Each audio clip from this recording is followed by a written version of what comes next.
इसके तहत संविधान की प्रस्तावना का वाचन किया सभी ने मिलकर के। और आज बैठक की शुरुआत में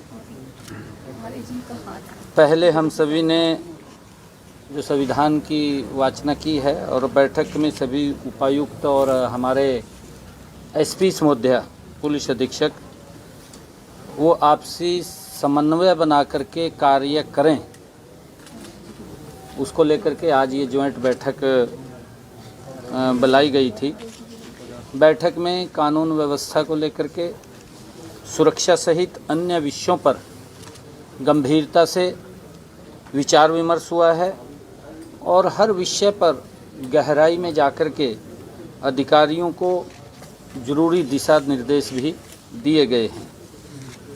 बैठक के दौरान प्रदेश में 3 नए आपराधिक कानूनों को प्रभावी ढंग से लागू करने के लिए कहा गया है। जो हमारे 3 पैनल कोड आए हैं वो हरियाणा में लागू हों, उसके लिए जो भी इंफ्रास्ट्रक्चर की आवश्यकता है या अन्य किसी और संसाधन की आवश्यकता है, उन सब को लेकर के भी गंभीरता से उसके ऊपर चर्चा की गई है। इसके अलावा प्रदेश के सभी न्यायालयों में वीडियो कॉन्फ्रेंसिंग सुविधा उपलब्ध करवाना इसमें शामिल है। इसी प्रकार ई समन और ई चालान को भी पूरे प्रदेश भर में लागू किया जाए, इसको लेकर के भी चर्चा हुई है।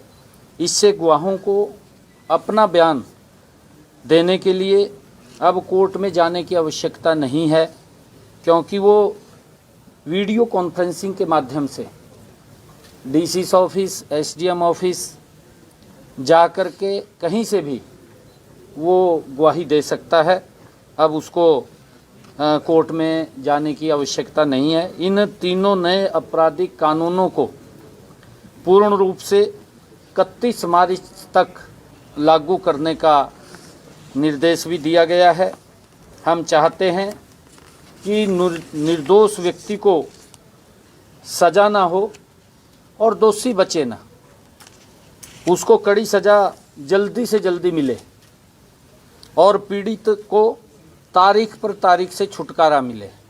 इन कानूनों का यही और जल्दी ही ये लागू हों, इसको लेकर के हमने चर्चा की है।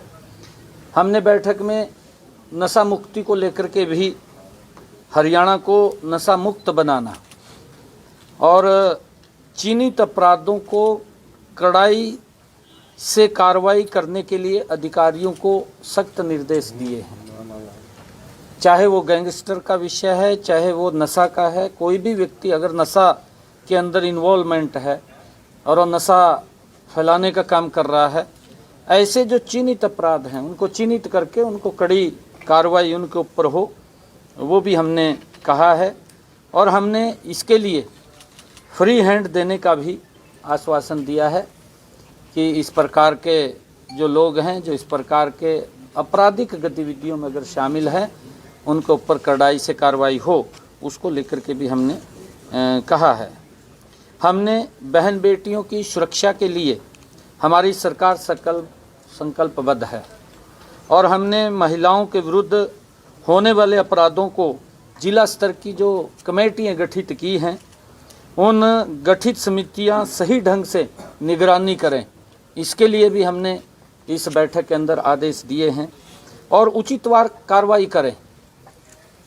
हमारी जो जिला स्तरीय कमेटियां बनी हुई हैं, एक एक विषय के ऊपर उसमें हर 3 महीने के बाद या महीने के बाद बैठ करके ज्वाइंट उसके ऊपर चर्चा होनी चाहिए और चर्चा करके एक एक विषय के ऊपर और उसके ऊपर क्या कार्रवाई करनी है, कैसे कार्रवाई करनी है, वो भी उसके ऊपर रणनीति बना करके सही ढंग से निगरानी करते हुए और उसके ऊपर उचित कार्रवाई करने के भी आदेश दिए हैं। इसके लिए मैंने बैठक में अधिकारियों को लागू करने के लिए कड़ी हिदायत दी है, ताकि ऐसे जो लोग हैं उनके ऊपर कार्रवाई हो।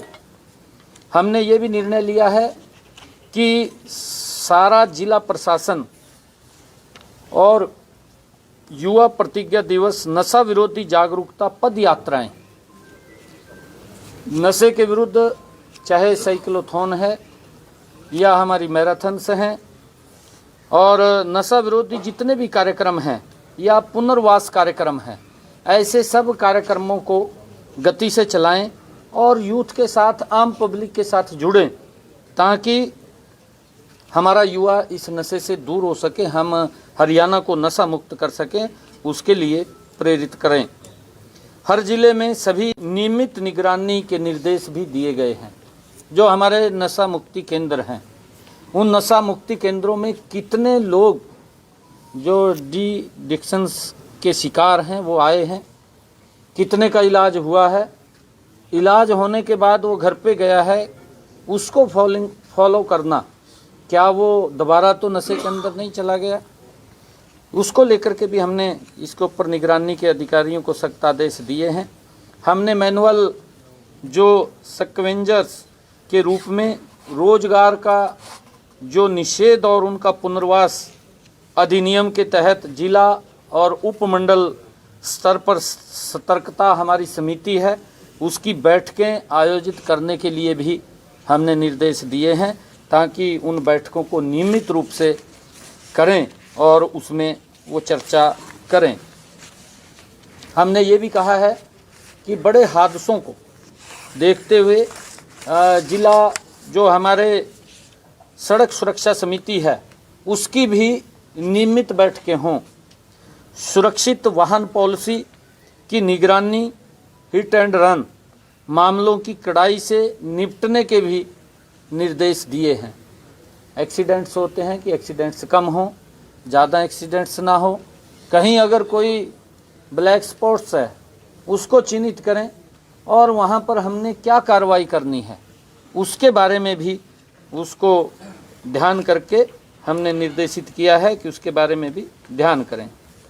बैठक के अंदर हमने जो अवैध खनन है जिसकी खबरें आती रहती हैं उसके लिए भी अधिकारियों को सख्त कार्रवाई करने के आदेश दिए हैं, और हमारे ज्वाइंट इसके ऊपर एक कमेटी वो काम करेगी। हमारे जो उपायुक्त हैं और जिला पुलिस के अधीक्षक हैं इसे रोकने के लिए तत्परता से ज्वाइंट ऑपरेशन चला करके वो कार्रवाई करेंगे। खनन विभाग को भी इस दिशा में फौरी कदम वो भी कार्रवाई करने के लिए उनको भी आदेश दिए गए हैं, उनको भी इसके अंदर बाध्य किया गया है। पुलिस अधीक्षकों को ये भी निर्देश दिए हैं कि हर थाने में एक बाल कल्याण अधिकारी उपलब्ध हो, उसे किशोरों व बच्चों के प्रति लैंगिक अपराधों से संरक्षण का प्रशिक्षण दिया जाए। ये भी हमने इस बैठक के अंदर चर्चा की है। और बाल विवाह को रोकने के लिए उपायुक्त और पुलिस अधीक्षक की जिम्मेवारी भी तय की गई है। इसके लिए डायल 112 पर शिकायत की जा सकती है। इसी तरह महिलाओं व बच्चों के खिलाफ हिंसा की शिकायत भी इस नंबर पर की जा सकती है। किसी महिला के साथ कोई घटना होती है, उसके साथ कोई दुर्व्यवहार होता है, तो वो भी इसके ऊपर शिकायत करके हेल्प ले सकती है। और ये लगभग 6 मिनट 45 सेकंड के अंदर हमारा 112 हेल्प वहाँ पर पहुँच रही है। हमने ये भी इसके बारे में आदेश दिए हैं कि इस समय को और कम करके लोगों को त्वरित जल्दी ही उनको वहाँ पर हेल्प मिले, उसके लिए भी हमने कहा है। हमने ये भी कहा है कि बाल श्रम की रोकथाम के लिए जिला मजिस्ट्रेट की अध्यक्षता में पहले से जो कमेटी गठित है उस गठित टास्क फोर्स को प्रभावी ढंग से हम लागू करें, उसकी भी निरंतर हम बैठकें करके वो भी गति से काम करें ताकि इस बाल श्रम को रोका जा सके। प्रदेश में 31 जनवरी तक विशेष स्वच्छता अभियान वो चल रहा है। इसको सफल बनाने के लिए सभी उपायुक्तों और सभी जिला पुलिस अधीक्षकों को निर्देश दिए गए हैं कि हर सरकारी कार्यालय की सफाई भी सुनिश्चित की जा सके। इसके लिए विभाग एक नोडल अधिकारी वो नियुक्त करेगा जो केंद्रीय जो निगरानी है उस पोर्टल के ऊपर अपने ऑफिस का पूरा डाटा अपलोड करेगा, ये भी आदेश दिए गए हैं। उपायुक्तों और पुलिस अधीक्षकों को 2 मार्च 2025 तक ई ऑफिस का उपयोग करने के लिए भी निर्देश दिए गए हैं, ताकि समय की बचत हो। क्योंकि फाइलों के इस झंझट से जब ई ऑफिस शुरू हुए हैं तो उसको प्रभावी ढंग से लागू करते हुए हमें सभी ई ऑफिस के अंदर अपने अपने ऑफिस को तब्दील करना चाहिए। हमने ये भी कहा है कि जो चिट फंड के अंदर अन्य तरीके से लोगों का पैसा ऐंठने का काम कुछ कंपनियां करती हैं और उनको झांसे में फंसा करके उनका शोषण करते हैं, ऐसी सब के खिलाफ सख्त कार्रवाई के भी निर्देश हमने दिए हैं। यदि कोई पैसा जमा करने की योजना संचालित करता है तो उसके द्वारा खरीदी गई संपत्ति की रजिस्ट्री पर बैन लगाने का भी फैसला हमने आज किया है। साथ ही डीसी और एसपी डंकी रूट की समस्या को भी पूरी तरह मुस्तैदी से उसे रोकने का जोरदार वो प्रयास करेंगे, ये भी हमने कहा है। सभी उपायुक्त और पुलिस अधीक्षकों को गांव में रात्रि ठहराव के निर्देश भी दिए गए हैं। हर महीने रोटेशन में हर गांव के अंदर 1 महीने में 1 दिन हमारा डीसी और हमारा एसपी वो गांव के लोगों से वहां बातचीत भी करेगा, वहां रात को रुकेगा भी और वहां की जो समस्याएं हैं जो तुरंत की करने की हैं तो तुरंत भी होंगी, और जो डेवलपमेंट के काम हैं तो उनके बारे में भी उसकी जानकारी वो लेकर के आएंगे। हमने ये भी कहा है कि हरियाणा के हर व्यक्ति को न्याय दिलवाना और उनके कष्ट को दूर करना ये हमारी सरकार की जिम्मेवारी है। विशेषकर साधनहीन और कम साधन वाले परिवारों के हितों की रक्षा करने में किसी भी प्रकार की कोई कोताही बर्दाश्त नहीं होगी। एक गरीब व्यक्ति है, गरीब व्यक्ति की कोई सुनता नहीं।